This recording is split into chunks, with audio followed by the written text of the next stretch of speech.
에스겔 38장 보겠습니다.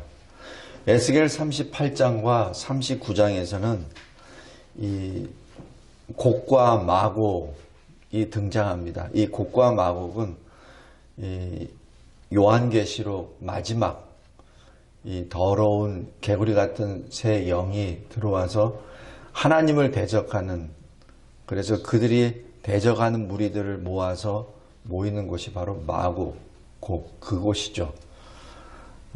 그래서 이 에스겔 38장과 39장은 이 에스겔서 중에서 여러 가지로 해석이 분분하고, 또 이 마지막 때 예수 강림하실 때, 다시 강림하실 때 오시는 그 역사이기도 합니다. 그래서 이 에스겔 38장을 보면서 좀 두렵습니다. 그리고 다시 한번 주님께 감사드립니다. 여기 프린트물 보시면서 오늘 말씀 보겠습니다. 이 에스겔 38장을 크게 두 개로 나누어서 1절부터 38절까지 하나님이 말씀을 먼저 하십니다. 그리고 14절부터 23절까지 또다시 말씀하십니다. 그래서 두 개로 나누어서 보겠습니다. 먼저 하나님은 말씀하시는 하나님이십니다. 그리고 장차 일어날 일, 특별히 예수 다시 오시는 그 강림의 그때에 대하여 분명하게 말씀을 하십니다. 근데 이때 하나님께서 조금 우리가 이해하지 못할 부분이 바로 이 16절입니다. 내가 너를 이끌어다가 내 땅을 치게 하리니. 내가 너를 이끌어다가, 이끈다, 너는 여기서 곡왕입니다. 그러니까 하나님을 대적하는 그 왕에게 이끌어서 하나님의 땅을 치게 하시겠다라는 그 말씀입니다. 이것이 마지막 때 그 역사입니다. 왜냐하면 내가 너로 말미암아, 그 곡왕으로 말미암아 이방 사람의 눈앞에서 내 거룩함을 나타내어 그들이 다 나를 알게 하려 함이라. 이 마지막 심판 때 하나님께서 하나님을 대적하는 무리들을 불러들여서 하나님의 땅을 지금 치시겠다는 것이죠. 다시 얘기해서 교회를 치시겠다는 얘기입니다. 그런데 이 17절부터는 그 무리들에 대하여 하나님이 심판하십니다 라고 기록합니다. 그래서 여기 38장에 나와 있는 것은 하나님이 하나님의 대적을 들어서 하나님의 백성을 치시는데, 근데 그 치시는 그 역사가 바로 심판과 구원에 동시에 일어나는 역사라고 여기서 말씀하십니다. 자, 그럼 먼저 누구에게 지금 말씀하시는 겁니까? 2절, 3절입니다. 로스, 메색, 두발왕, 곡. 내가 너를 대적하여, 이렇게 기록합니다. 지금 이 하나님을 대적하는 무리들의 모습들입니다. 이 무리들은 여기 6절에 고멜 그 모든 때, 북쪽 끝에 도갈마 족속 그 모든 때, 많은 백성의 무리, 이렇게 기록됩니다. 그리고 여기 13절 스바, 드단, 다시스의 상인과 그 부자들, 이 모든 자들이 지금 곡과 마곡과 함께 일어나서 하나님의 백성을 공격합니다. 여기서 곡은 왕의 이름이요, 마곡은 그 지명을 말합니다. 그래서 이 모든 세력들이 이제 일어나서 하나님의 백성을 공격하러 나아갑니다. 성도 여러분, 바로 이러한 때 지금 이 대적들에게 하나님이 말씀하시는 것은 내가 너를 대적하여 라고 3절에 말씀합니다. 분명히 하나님이 너를 이끌어다가 이렇게 말씀하셨는데, 하나님이 또 말씀하시는 것은 내가 너를 대적하여 라고 그렇게 말씀합니다. 그리고 4절에 보면은 너를 돌이켜 갈고리로 내 아가리를 꿰고 이렇게 기록합니다. 그러니까 그 왕의 이 아가리를 아예 꿰서 내가 끌고 완전히 너를 이 파멸시키겠다는 그 말씀까지 했습니다.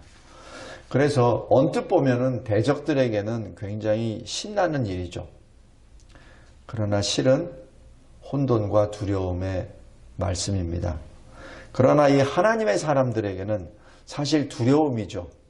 그런데 구원의 확신과 평강이 임하는 말씀입니다. 어떻게 그러면 이스라엘 산 바로 하나님의 백성들을 공격합니까? 대적들은 여기 8절에 여러 날 후 곧 말년에 내가 명령을 받고, 여기서 명령을 받는, 누구의 명령을 받는다는 얘기입니까? 하나님의 명령입니다. 그러니까 하나님이 허락하신 그때에 너희들이 그 땅, 오래 황폐되었던 이스라엘 산에 이르를 것이다. 근데 그 땅 백성은 칼을 벗어나서 여러 나라에서 모여 들어오며 이방에서 나와 다 평안히 거주하는 중이었다라고 기록합니다. 다시 얘기해서 지금 이 곡 왕이 연합군을 펴서 하나님의 백성을 공격할 때 그 대상은 시군중 먹기입니다. 아무 전쟁 준비도 되어 있지 않고 그냥 평안히 거주하는 백성들입니다. 11절도 보십시오. 평원의 고울들로 올라가리라. 성벽도 없고 문이나 빗장이 없어도 염려 없이 다 평안히 거주하는 백성에게 나아가서, 그러니까 적은 지금 이 곡 왕이 공격할 것에 대해서 전혀 대비하지도 않고 생각하지도 않은 상태입니다. 그렇기 때문에 지금 그들에 대하여 모든 것을 약탈하고 겁탈하겠다라고 기록합니다. 여기에 대해서 하나님은 어떻게 하십니까? 하나님은 모든 것을 다 아세요. 그들의 생각과 작전까지 다 아십니다.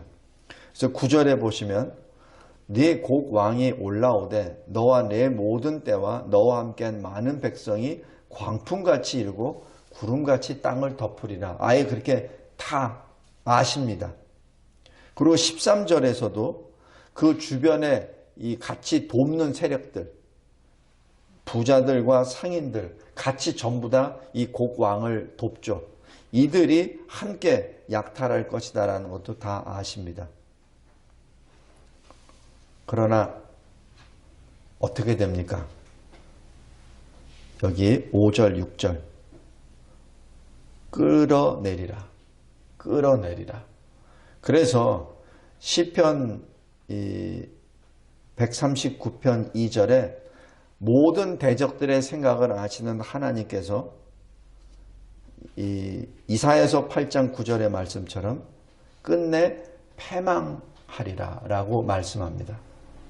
그래서 모든 것이 어떻게 이루어진다는 것을 지금 하나님의 손 안에 다 이루어졌다, 다 알고 계신다는 그 사실이죠. 근데 문제는 이들이 하나님 이런 말씀을 다 듣고도 일어나서 하나님 백성들을 공격한다는 얘기입니다. 다시 두 번째 14절부터 23절까지 말씀을 보면 첫 번째 끝날 전쟁입니다. 여기 하나님의 백성 이스라엘은 어떻게 하죠? 14절에 그냥 평안히 거주합니다. 아무것도 좋지 않습니다. 대적들은 어떻게 합니까? 16절 구름이 땅을 덮음같이 이스라엘을 치러 오리라. 이렇게 기록합니다. 지금 이 문제에 대해서 지금 이 하나님은 어떻게 말씀하십니까? 고가 끝날에 내가 너를 이끌어다가 내 땅을 치게 하리라. 바로 네가 지금 작전 세우는 것은 너의 뜻이 아니라 나의 뜻이니라 라고 말씀합니다. 내가 너로 말미암아 이방 사람들의 눈앞에서 하나님의 거룩함을 나타낼 것이다. 그들이 다 나를 알게 될 것이다 라고 16절에 또 말씀합니다. 그런데 여기서 왜 또 이렇게 말씀하시죠? 13절까지 말씀하셨는데 또 반복해서 또 말씀하신 이유가 있습니다. 먼저 첫 번째 이스라엘에게는 깨어 있으라. 지금 너에게 지금 마지막 그 때가 말세가 가까이 왔으니 깨어 있으라는 얘기입니다. 깨어 있으되 두려움으로 깨어 있지 말고 인내하며 소망 가운데 깨어 있으라는 얘기입니다. 대적들에게는 뭐죠? 그래, 이스라엘에게는 지금 성벽도 없어. 아직 준비도 안 돼 있어. 그냥 아무 방비도 안 돼 있어. 그러나 하나님이 알고 계시고 하나님이 그들을 지켜주실 거야 라고 지금 말씀하십니다. 그래서 대적들에게도 마찬가지 하나님께서는 회개의 기회를 주시는 겁니다. 여기서 하나님의 뜻은 무엇입니까? 대적들이 하나님의 백성을 공격하는 것을 허용하는 목적이 무엇입니까? 바로 하나님의 거룩을 나타내시고 하나님이 참 하나님이심을, 유일하신 하나님이심을 만민, 만국에게 지금 알려주시는 그 역사죠. 바로 하나님의 자기 계시입니다. 미가서 4장 11절, 12절에 이렇게 기록합니다. 이제 많은 이방 사람들이 모여서 너를 치며 이르기를 시온이 더럽게 되며 그것을 우리 눈으로 바라보기를 원하노라. 그들이 여호와의 뜻을 알지 못하며 그의 계획을 깨닫지 못한 것이라. 여호와께서 곡식단을 타작마당에 모음같이 그들을 모으셨나니라고 기록합니다. 여기에 대해서 하나님께서 말씀하시기를 이 내용은 이미 과거 오랫동안 선지자들을 통하여 이미 예언한 내용이야 라고 17절에서 그렇게 말씀합니다. 또 신명기 32장 43절에서도 또 그렇게 말씀합니다. 시편 9편 15절에서도 이방 나라들은 자기가 판 웅덩이에 빠질 것이요 자기가 설치한 그물에 또 자기 자신이 묶일 것이다 라고 기록합니다.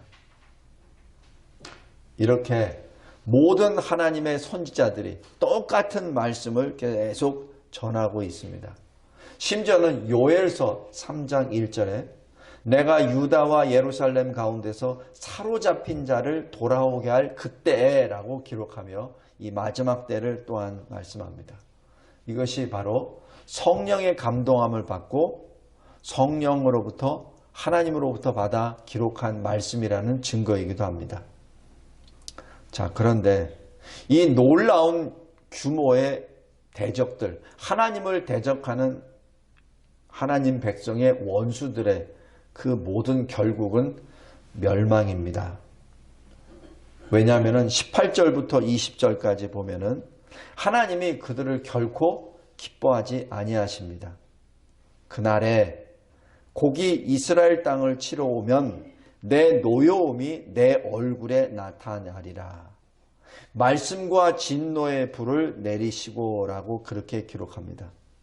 하나님은 하나님의 뜻을 이루시기 위하여 대적들을 하나님의 원수들을 사용하십니다. 그리고 하나님의 원수들을 하나님의 땅에 불러들여서 들어오게 하시고 그리고 그 모든 일들을 통하여 하나님의 영광을 나타내십니다. 성도 여러분, 그리고 이 하나님의 행하심으로 말미암아 자연 전체가 모든 이 세계가 흔들리고 또 무너지기 시작합니다. 그러면서 21절에 대적들이 어떻게 멸망하냐면 각 사람이 칼로 그 형제를 칠 것이요 라고 합니다. 그러니까 원수가 서로 싸웁니다. 내분이 일어나서 서로가 싸우죠. 이러한 역사는 이 요한계시록 이 18장,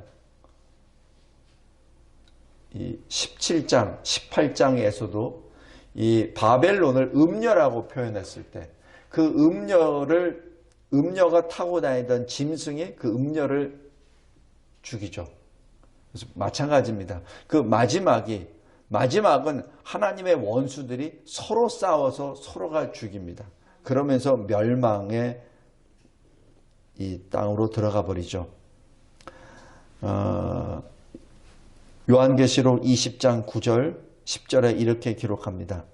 그들이 지면에 널리 퍼져 성도들의 진과 사랑하시는 성을 두루매 하늘에서 불이 내려와 그들을 태워버리고 미혹하는 마귀가 불과 유황못에 던져지니 거기는 짐승과 거짓 선지자도 있어 세세토록 밤낮 괴로움을 받으리라 라고 기록합니다.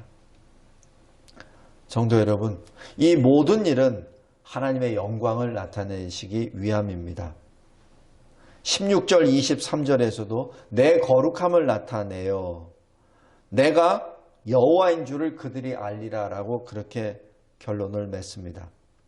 그래서 악인들의 멸망은 단지 그들의 멸망으로 끝나는 것이 아니라 하나님이 바로 심판의 하나님이심을 거기서 증거하시고 하나님의 거룩과 위대하심을 계시하십니다. 여기서 결론적으로 딱 하나만 묻겠습니다.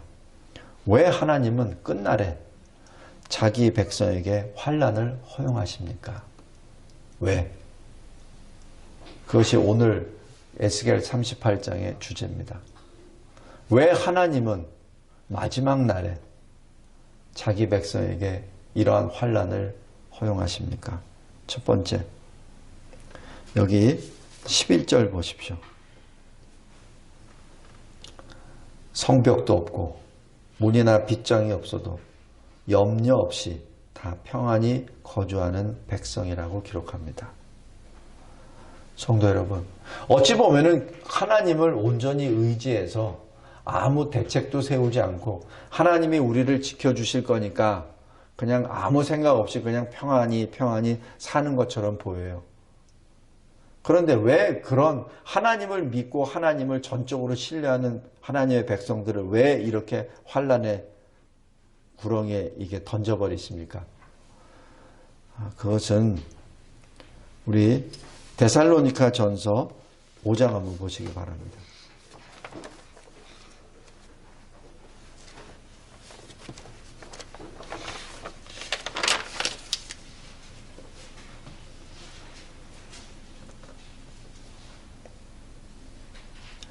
데살로니가 전서 5장 3절 보면 그들이 평안하다 안전하다 할 그때 그들이 누구겠습니까? 바로 거짓 선지자들입니다. 결코 우리는 망하지 않아. 우리는 늘 승리하거든. 예수를 믿기 때문에 우리에게는 환난이 없어. 그리고 아무리 세상이 어떻게 변한다 하더라도 우리는 안전해 라고 말하죠. 마치 노아 시대에 노아가 120년 동안 방주를 지을 때 수도 없이 하나님의 말씀을 전했을 겁니다. 그러나 세상 사람들은 시집가고 장가가고 자기 원래 하던 대로 계속 살죠. 그러면서 노아를 빈정대죠. 너는 왜 이 평화의 시대에 왜 그렇게 사람들을 불안하게 만들어? 지금 하늘 봐. 하늘이 얼마나 좋은데 무슨 홍수가 난다는 거야? 라고 하며 120년 동안 짓고 있던 그 노아를 계속 비아냥거리죠. 여기 에스겔 38장에도 마찬가지입니다. 이 이스라엘 백성들은 어떤 사람들이었죠? 8절 보십시오. 그 땅 백성은 칼에서 벗어나서 여러 나라에서 모여 들어오며, 그러니까 이미 바벨론 포로 생활을 마치고 지금 하나님의 은혜로 모여 들어왔습니다. 이방에서 나와 이렇게 기록합니다. 이것이 지금 무엇을 말하죠? 지금 회개와 개혁을 요구하십니다. 하나님께서는 끊임없이 자기 백성들을 구원해 내실 때 그냥 구원만 하시는 것이 아니라 구원을 왜 받았는지 아느냐? 너희들이 왜 바벨론 포로로 끌려갔는지 아느냐? 그것을 깨달으란 얘기죠. 깨닫고 회개하란 얘기입니다. 회개하고 개혁하란 얘기예요. 그런데 그러지 않았죠. 성도 여러분, 지금 그것이 현재 우리 이 땅에 있는 교회들의 모습이 아닌가 다시 한번 두려움으로 점검합니다. 하나님께서는 마지막 그때, 주님이 다시 강림하실 그때 구원을 완성하시는 그 언약을 주셨습니다. 그렇다면 구원을 완성하시려면 그 대상이 누구였습니까? 하나님의 백성들이죠. 그러니까 하나님의 백성들이 여전히 세상 현실에 안주해버리고 하나님의 말씀과 벗어난 상태에서 살 때는 그들도 마찬가지 심판의 대상이 됩니다. 하나님께서는 그것을 막기 위해서 환난을 허용하십니다. 그래서 그곳에서 지금 자기 백성이 회개하고 나오라고, 새롭게 개혁하여 나오라고 그렇게 하는 것이죠. 우리가 어떤 공동체에 있을 때 그 공동체가 문제가 있을 때 나오는 것이 결코 쉽지 않습니다. 마찬가지입니다. 지금 여기 이스라엘 백성들이 지금 마지막 때 하나님의 말씀을 선포하고 그 말씀을 받고 있는 이 시점에서도 그냥 나는 안전해, 나는 평안해, 그것은 저 옆에 있는 교회의 문제고 나는 괜찮아, 그거는 내 옆에 있는 다른 사람들의 얘기지 나는 괜찮아 라고 생각하죠. 하나님께서는 마지막 때 교회에 환난을 주십니다. 이유, 거룩을 회복하라고. 거룩을 회복하라고. 그래서 환난을 통하여 거룩이 회복되어야만 주님이 재림하실 때 구원의 완성의 대열에 설 수 있기 때문에 그렇습니다. 두 번째, 왜 하나님께서는 끝날에 자기 백성에게 환난을 허용하십니까? 대적들을 들어서 구원의 역사를 시작하시는 거죠. 그것이 마찬가지 동시에 심판의 역사죠. 그래서 심판과 구원은 같이 들어갑니다. 그래서 심판의 대상자들은 멸망, 영벌을 통해서 하나님께 영광을, 구원을 받는 하나님의 백성은 구원을 통하여 하나님의 영광을 나타내시죠. 성도 여러분, 동일한 시간과 공간 속에 지금 하나님의 백성과 하나님을 대적하는 무리들이 하나님의 영광을 나타냅니다. 한쪽에서는 멸망으로, 또 한쪽에서는 영생으로. 그래서 우리는 늘 하나님께 기뻐하고 감사합니다. 마지막, 왜 하나님은 끝날에 자기 백성에게 환난을 허용하십니까? 하나님이 우리에게 경고하십니다. 그것은 예수 그리스도께서 성육신으로 오셔서 첫 공생애를 시작하실 때 그 말씀과 똑같습니다. 회개하라. 천국이 가까이 왔느니라. 그리고 주님이 마지막 공생애를 마지막으로 끝내시면서 겟세마네 동산에서 붙잡혀 가시기 바로 직전에 주님이 마지막 하신 말씀 똑같습니다. 깨어 기도하라. 깨어 기도하라. 시험에 들지 않도록, 시험에 들지 않도록 깨어 기도하라. 성도 여러분, 우리 항상 기억하시기 바랍니다. 우리 주님께서 공생애를 처음 시작하실 때 그 말씀과 마지막 그 말씀은 똑같은 내용입니다. 회개하라, 천국이 가까이 왔느니라. 그러면 어떻게? 깨어나란 얘기입니다. 자고 있지 말란 얘기입니다. 깨어나라. 그리고 오실 그 하나님께 기도하라라는 그 말씀이죠. 지금 처음과 끝이 지금 똑같습니다. 지금 이 에스겔 38장도 지금 그 말씀입니다. 왜 하나님이 평안하게 있는, 아무 염려도 없이 성벽도 없고 문도 없고 분빗장도 채우지도 않고 그냥 평안하게 살고 있는 그 하나님 백성을 왜 거기에다가 왕을 동원해서 그 무장과 모든 것을 다 한 사람을 다 쓸어버리게 하십니까? 깨어 있으라고. 베드로전서 5장 8절 9절에 이렇게 기록합니다. 근신하라. 깨어라. 너희 대적 마귀가 우는 사자같이 두루다니며 삼킬 자를 찾나니 너희는 믿음을 굳건하게 하여 그를 대적하라. 그리고 요한계시록 18장 4절에 참으로 두려운 말씀을 합니다. 내 백성아, 거기에서 나오라. 거기에서 나오라. 거기는 바로 큰 성 바벨론 성입니다. 그곳에서 나와서 그의 죄에 참여하지 말라. 그가 받을 재앙을 받지 말라라고 말씀합니다.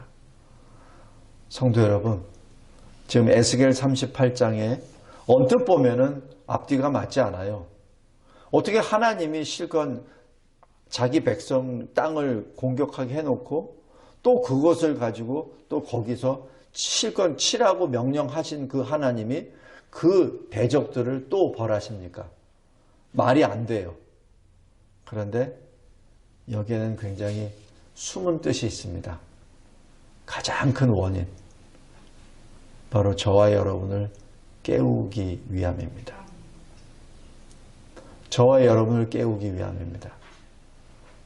지금 현재 우리나라에 임한 여러 가지 환난과 그리고 교회를 지금 무너뜨리기 위해서 각종 조치하는 여러 가지 조치들 가운데 이것 자체도 깨닫지 못하고 그냥 아무 생각 없이 그냥 코로나 때문에 이런 거야 라고 생각하며 그냥 현재 있는 그대로 산다면 지금 이 염려 없이 다 평안히 거주하는 백성의 모습과 똑같습니다. 깨어있기 바랍니다.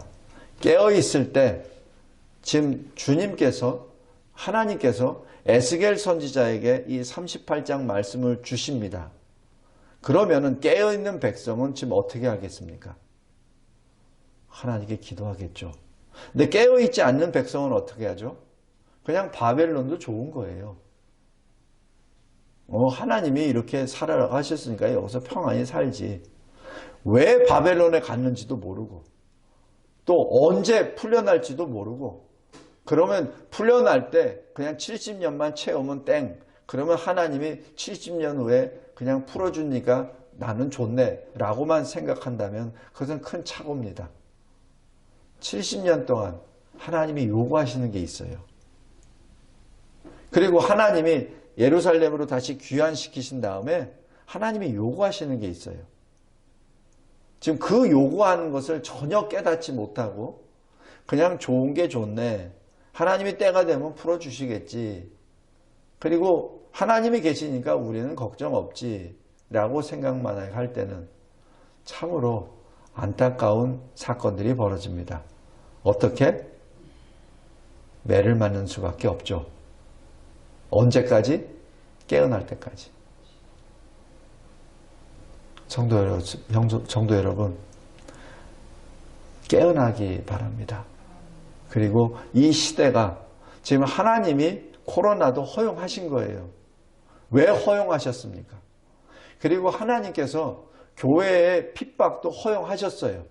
국가 공권력으로 교회를 핍박하시는 것도 하나님이 허락하신 겁니다. 근데 거기에는 목적이 있다는 얘기예요. 그것을 보기 바랍니다. 그리고 늘 깨어있기 바랍니다. 깨어 기도하는 저와 여러분이 되길 바랍니다. 하나님이 매를 들어서까지 우리에게 하나님이 사랑하시는 교회를 하나님이 독생자 예수 그리스도의 생명까지 내려놓으시면서까지 사랑하셨던 그 교회를 지금 현재 환난 가운데 두게 하신 목적이 무엇냐는 얘기죠. 하나님은 다 알고 계시는데 하나님은 전지전능하신 분인데 왜 그 하나님께서 그토록 사랑하시는 교회를 이렇게까지 하십니까? 거기에는 이유가 있어요. 목적이 있습니다. 하나님의 뜻이 있습니다. 그 뜻을 늘 깨달아 알기 바랍니다. 하나님 아버지 감사하고 감사합니다. 저희들에게 주시는 에스겔 38장이 참으로 두려운 말씀입니다. 항상 깨어있는 저희들 되게 도와주시옵소서. 그리고 우리가 살아서 하나님의 영광을 나타내는 그러한 주의 거룩한 교회가 되게 하옵소서. 항상 말씀으로 기도로 깨어있는 자, 거룩을 이루어 나아가는 주의 백성 되게 하옵소서. 예수 그리스도의 이름으로 기도드리옵나이다. 아멘.